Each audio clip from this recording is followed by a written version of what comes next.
So, ladies, I want to bring you up to date on something.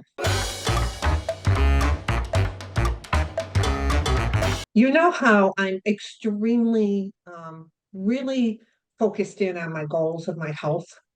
I had the cancer scare. I have this, my why is to be able to climb mountains with my boys into my 80s or 90s or as long as I'm on this earth and everything. Well, as strong as that is, I do have to share with you, about a month ago, I had a complete meltdown all around that. I had a complete um, disconnect. I felt like I was just doing it to make everybody else happy. And having even Sorry, telling you Michelle, this, when you say just doing it, are you talking about your like the race or the health, or what do you mean by that? like going out and doing my workouts or going out and following the path my trainer had laid out for Oh, that okay. week, Okay. or having a conversation with my daughter-in-law on, like, because we're both each other's accountability partners, or, you know, just everything. Like it felt heavy. Like it felt like heaviness. That's the best way to put it. It weighed, like my whole body just felt heavy. I would go out for a run, my legs wouldn't run. I was restless sleeping. I mean, there was a lot of life changes going on at that time. I have to, and I know we're going to do an episode on that, one of those things, but I had just lost my partner's mom. It was just all this life changing. And how I've noticed how much I've changed is, beforehand, I would have persevered through that. And what I mean by persevere through that, I would have stuck my head in the sand and not felt my feelings Hmm. and just continued to push and push and push. But I've worked so hard on my mindset and my emotional health and even my spiritual health that I knew something was off. So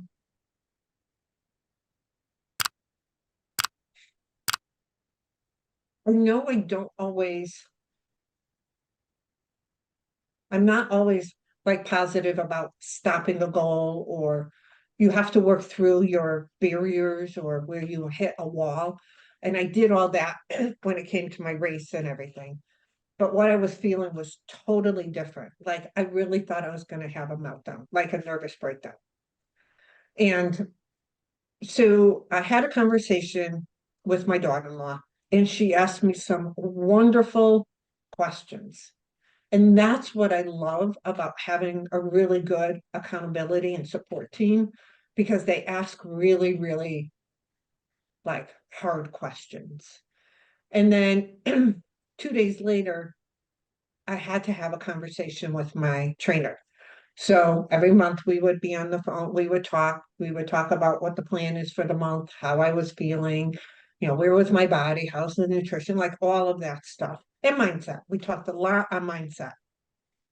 And when she came on the camera, like I felt like I was a teenager gonna tell my parents something and they were gonna be disappointed in me. Like we've all had that feeling.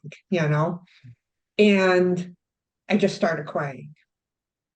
And I just told her I couldn't do it anymore. I needed a break. I was mentally and physically just,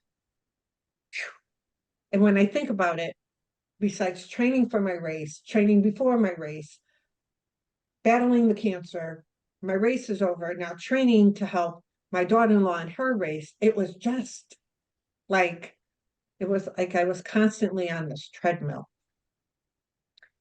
And again, she had beautiful, wonderful questions for me, like asking me deep mindset questions and everything. And here's the funny thing at the end of it. Okay, it's so hard. She told me I was one of the bravest people that she knew. And the courage it took, because what I was feeling was perfectly normal. It was perfectly normal. It was healthier for me to stop and take a step back and like catch my breath and re-establish what I wanted than to just keep pushing forward because I thought that's what I had to do. And so it's been a month, a little over a month since I've had that conversation with her. And I am actually, I just sent her a message because I'll see her in 10 days because my daughter-in-law's race is coming up and she'll be there because she's her trainer also. And I talked to my daughter-in-law today and I'm like, I don't know if there's something else I want to do. I don't know if there's another race. I don't know if there's another project that way I want to. But I know now I know what I want to do with my health and what I want to do. And I still want to climb those mountains with my boys whenever I want to. So I said to her, it'll probably be towards the end of the summer, but I want us to talk when we see each other and I want to get back on the bandwagon. Like I want to redo my workouts and everything. And when I had the meltdown, I really felt like crap. I felt like I let myself down. I let my trainer down. I let anybody who follows me down because I'm always like trying to help people achieve their goals or achieve their passions. And I felt like I have failed everybody. Mm.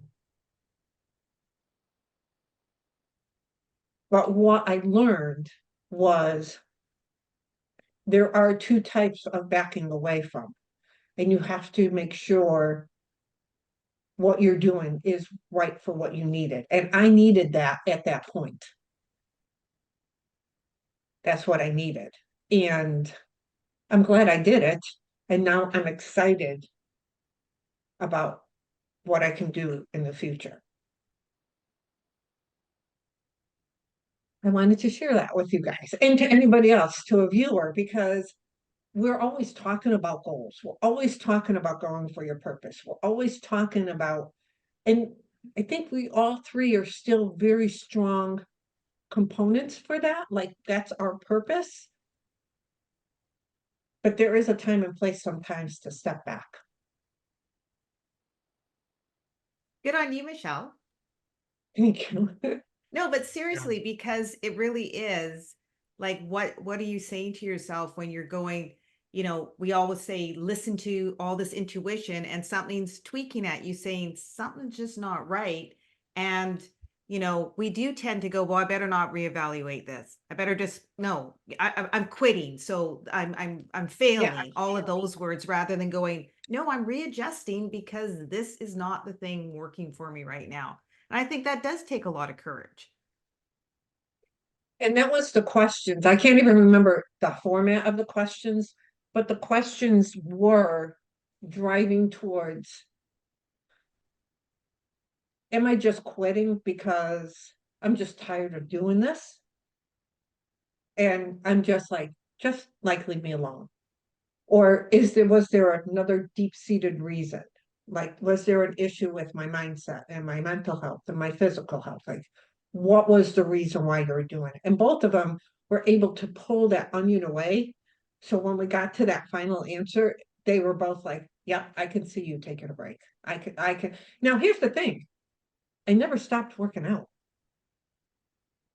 I never stopped running, but I didn't have a schedule that I had to go check off these marks. Mm. I never had a,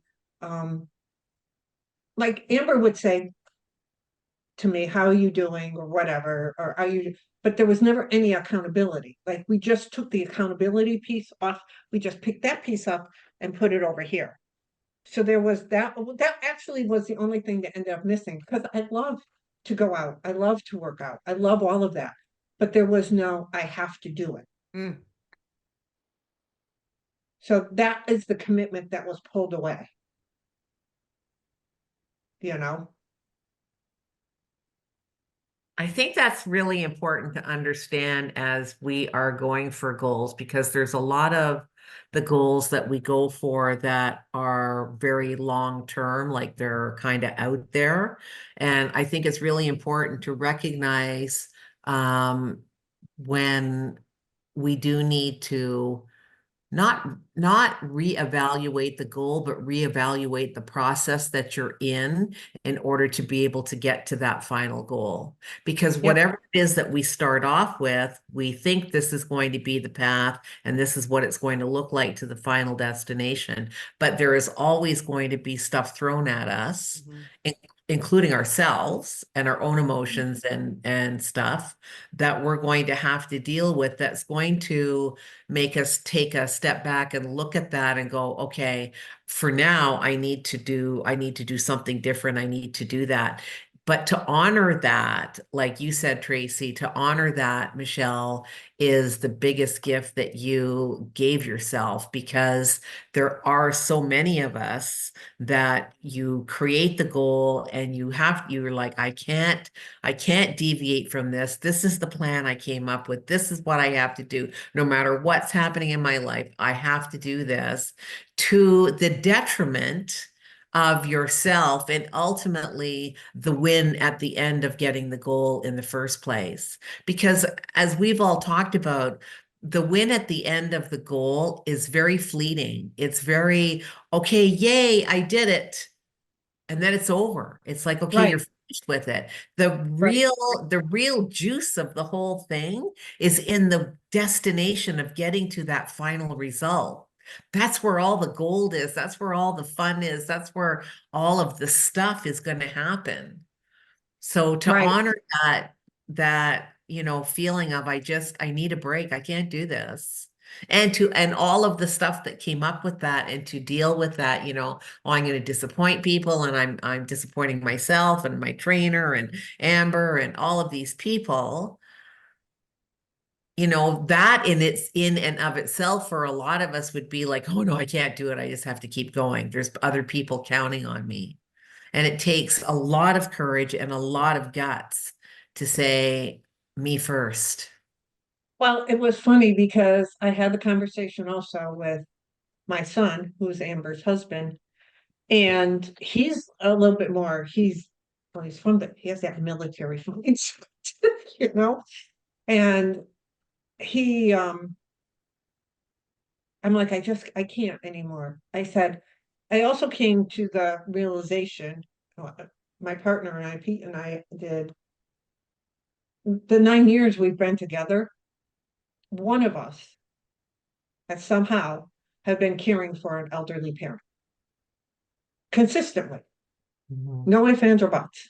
Like there's been that consistentness throughout our whole relationship, which is fine. We both believe we have our beliefs about family, and we never felt burdened by that. That was just part of that was a part of our life. That's all it was. And this complete like shift came shortly after his mom passed, and that was it. We don't have any longer have any form of elderly parents to care for. She was the last of both of our parents to pass. Mhm. And I had this comment to my son, and I said, I just like, I don't have, like, I didn't realize how much time caring for a parent was ever took out of my life. Like, it just was so integrated into it. And he says, so I don't understand why you're pulling back because now you have all this free time. And I'm like, so that's what I mean. He was like, they were drilling me like, why are you doing this and that? And I said, yes, I have free time, but my mind is not where it's supposed to be. Mhm. My body now is like, Okay, you ran it for 9 years, one way or another. And I'm not saying I was always exhausted. I wasn't. There was always that obligation that was Sure. always on my mind, caring for one of our parents. Yeah. Yeah. And I use that word obligation that it was not forced on us. It's just my obligation, Sure. what we wanted to do. And when that last of that obligations were gone, it was like my whole body went, okay, hold on, time out. You need a rest. You just like, even Pete was like, oh yeah, like this is totally different. So, he had trouble understanding why I was pulling out, but then he's like, I could understand, you know, on that. So that's what I mean. When you think about I'm letting somebody down, and he's like, well, now you have all this time on. I don't understand why. You can rest when you want, you can do that. It wasn't about, oh, I don't have to go somewhere, so I'm gonna go take a nap. That's not what it was about. It was more I had to work through some grief. I had to work through, is this really my purpose? I had to work through, is this still my why? I had to work through, do you really want to do another race? Like all this stuff just started bubbling out and over on me that it became overwhelming. And there's nothing like a large life event like death, a move, Mhm. say marriage, divorce, any of those large, a birth of a baby.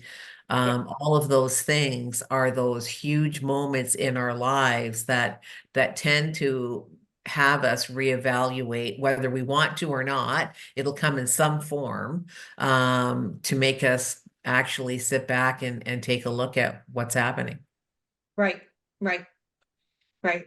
And I But think, now it's like, oh, I'm sorry. Go ahead, Tracy. oh, I was just gonna say, and I think the one thing I heard really loud from you was your why. Like Mm, what your why for why you were doing it previously and where you are now. Like you said, it has nothing to do with the workout, but the why. Why am I choosing to do this? And perhaps it's I don't want to right now. right. And so my health has always been important to me because of family history that's been my mom was always sick. I have some other people within the family that has battled sicknesses. So I've always had health as a forefront of my life. And I think I lost sight of how I wanted my health to be. Like I lost sight. Like when I was talking with Amber today, I'm like, I do want, but I want my training to change a little bit. I want this and this and this. And she's like, oh yeah, I could see that for you. I said, I want to still be able to go out and do Devil's Den, but I don't want to race it. If I want to go help somebody walk that 6.4 miles, as a pacer, as a motivator to help them get over the finish line, I want to be able to do that. I want to be able to be a healthy, as I progress through life, that I'm not a burden on my children. I'm not a burden on, whatever. And that is still very important to me, extremely important to me. And um, but now it's like I have my why is still there, but the purpose that goes along with the why has changed a little bit. And that's what's important. I think our whys have to be strong, but our purpose also has to be strong. And it's also good to evaluate and reevaluate that along our pathways, right? Because things are always going to change based on what's going on in our lives, based especially like big events going on in our lives, things are going to change. Yep. Your priorities are going to shift and you have to be able to accommodate that, which means evaluating and looking at what it is that I'm doing. Is this working? Is it not working? What do I have to give up? What can I take on? Do I want to Right. do any of it? Like those are the really important questions that we always need to be asking ourselves along that pathway. Yes, I agree. And I think it's also important that you have a form of a support team that also challenges you with those questions and your answers.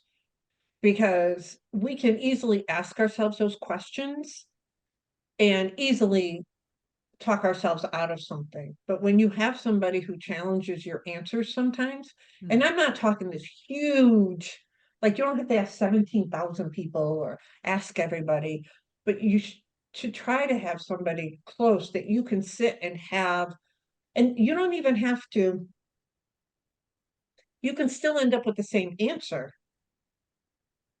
But as long as you've had that complete circle of thought process, that you feel comfortable with it. You know what I'm saying? Yeah. Yeah.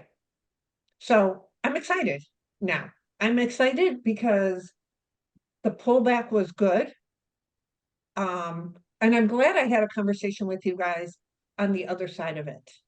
Because on the front side, and maybe it would have been good for people to see, it wasn't pretty. I felt very dejected with myself, but I'll be honest with it. It was hard. I really had to deal with some of the old feelings I used to have with myself of unworthiness, kind of a fraud a little bit, because this is how I coach. But then I think we go through life sometimes thinking, oh, this is how you do something, especially when it comes to worthiness and self-care and anxiety and imposter syndrome. And there's a cure, and there isn't. There's just better tools that you could handle it better. And that's why I wanted to share with you guys, because what took me years to get through now took me a 30-day cycle. And it wasn't even, I gave myself 30 days. I didn't know how long. I left it with, I have no clue when I want to go back. And even when I talked with my trainer today, I'm not picking it up next week. I told her, I want to get through the summer. Let's plan for the fall. And she's like, this is perfect. This is perfect. I still get to work on my self-healing. I'm still out doing my runs, still out doing my workouts. I'm still out doing whatever. And where I end up within this training process is where I'll read. I'm gonna take a detour on my road to life to get to my why. It's just gonna be a different way. Awesome. Yeah, good on you. So I challenge you, viewer, if you're listening, to it is okay to reevaluate, to self-reflect, self-discover. If you're just not feeling it, there is a reason. We talk about intuition, we talk about our emotions. If it's telling you something and you have to follow through with it, whether it's a dream to go after or whether it's a pause to take. You have to go both ways. So if you have a comment about today's story, please put it below. I would love to hear from you. If you have a question, please comment below. Don't forget, share this with somebody if you think it would help them. Hit that like button, hit that subscribe, and hit notify. So every Wednesday you're notified when a new episode comes out. Until then. Thanks for watching, and we hope to see you as a regular member of our community.